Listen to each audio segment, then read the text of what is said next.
Hi, CT Colt members. This is Michelle Nicholas, and I will be presenting your CT Colt Tip of the Week. Your tip of the week this week is on a book called Understanding by Design Meets Neuroscience, written by Jay McTighe and Judy Willis.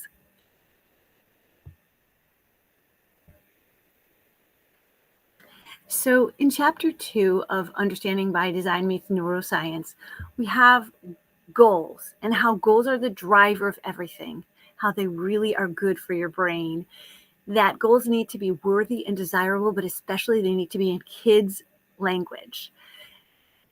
And one big objective of goals is to lead students to both understanding and transfer, where they can transfer it to a different kind of situation, that transfer their learning to a different kind of situation. There was a survey done by the National Association of Colleges and Employers in 2016 that listed some skills different than you might expect, but what they concluded was that the most important skill that we can teach students in middle school and high school is that of executive functioning. That's our ultimate goal.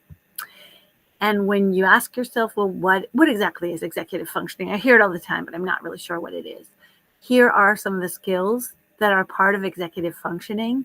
And sometimes we assume that kids just mature through these skills, but we really need to teach them.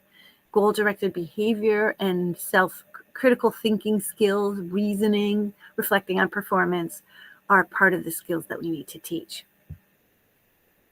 So you might work a lot with essential understandings and essential questions, and you might be asking yourself, well, what's the difference between the two of those? I can never get it clear. So essential understandings might tell us that language is embedded within a cultural context, and acquisition requires more than a word-for-word translation. And the essential question that provokes is, why isn't a dictionary enough? So you would start the students off with the question in the beginning of the week, why isn't a dictionary enough? And by the end of the week, they might come up with this essential understanding as a class. So here are some sentence starters, whether we're talking about essential understandings or essential questions. And how can we make clear goals, and why are they important? Well, they're important for motivation and for organization, giving the students the capacity to organize.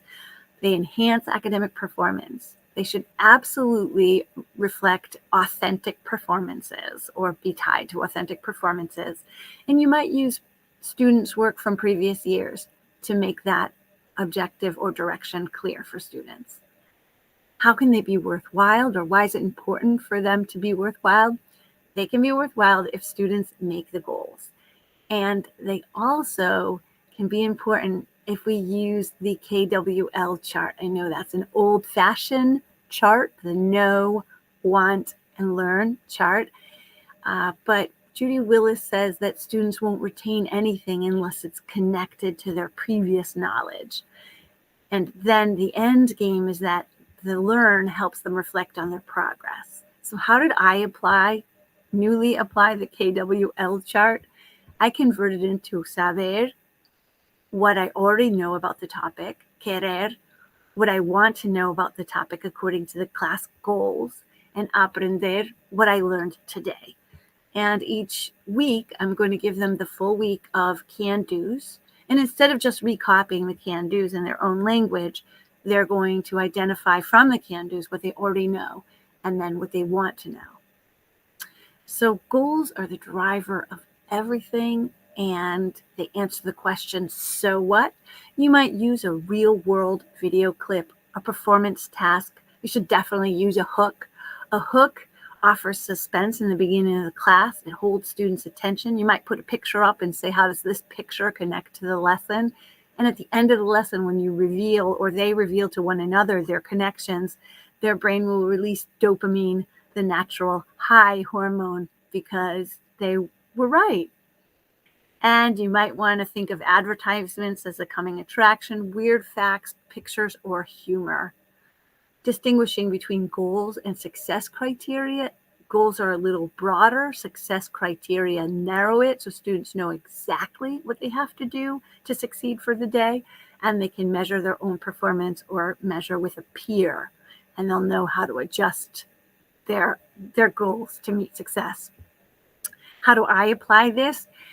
I have can-dos that they might explain what happened in a situation. When given a situation, they might explain what happened. They might suggest a solution to a problem, and they might mention how the future could be different. And those success criteria would say specifically they can answer one of two situations in 1 minute, including 3 details, and then they can present 2 questions that they still have about narrating in the past. So again, another executive functioning skill is that delayed gratification. And students don't have it naturally, but there's a lot of value in our teaching them. And we might teach them how specifically, or teach them to monitor how they avoid distractions and how they might stay on track. In closing, executive functioning is a really important skill for us to teach students as we are helping them focus on goals. And executive functioning helps them prioritize, plan, monitor, defer gratification, and review their performance. Again, they need to be taught and given opportunities to practice these skills, apply them, and explain them. They are not intuitive or natural. So that student the perfect scoring student who comes up to you and asks you, well, how did I do? How do you think I did? And it frustrates you because you feel like you have to keep explaining the obvious. For them, it's not so obvious. So go ahead and give them specific feedback of characteristics and evidence that you saw in their work and their writing. And have a great day. Hope this tip was helpful. Thank you very much from CT Colt.